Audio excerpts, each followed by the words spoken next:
This question is from Julian. AC is down and tenant is requesting compensation for inconvenience. How do you respond? Well, we respond. We try to have compassion, obviously. So air conditioning is kind of a must-have, especially in certain parts of the country. But even here in Philadelphia, it is a must-have. I mean, when the temperatures get to be, temperatures here get to be. I think today it's about 90.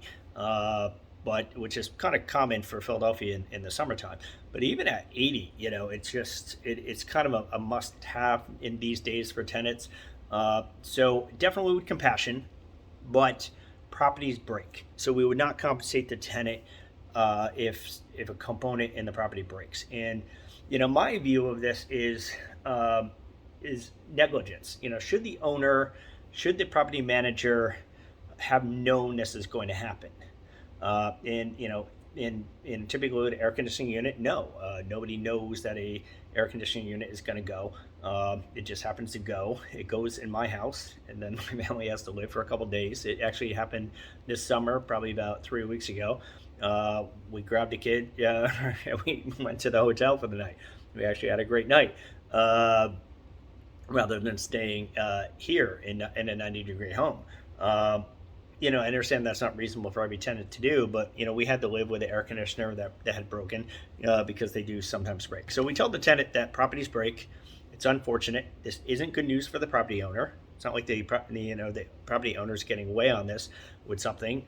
They have to fix. They have to pay for probably a fairly expensive repair to fix an AC unit. The property management company has to facilitate that, and the tenant, of course, has to live through it. But we actually do keep air conditioning units, like window units, in stock that we can actually take over to a tenant to help them through this kind of difficult time. I don't know if I think that a landlord is obligated to do that.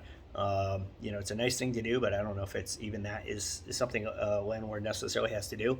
And I don't know if a landlord should feel guilty because the tenant is living without air conditioning. I don't know if it's a landlord's fault.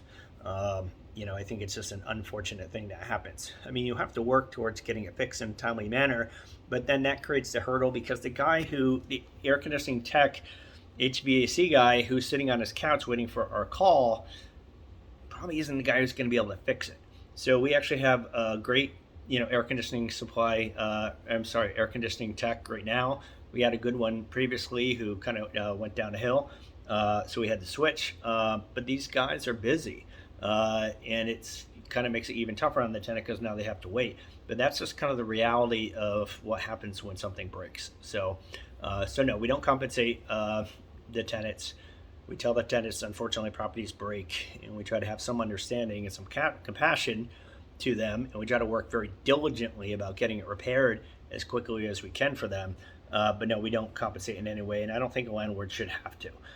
It just doesn't. I don't know if I don't know that it's necessarily the right thing to do. And property management company, we're kind of like standing on, well, what is the right thing here?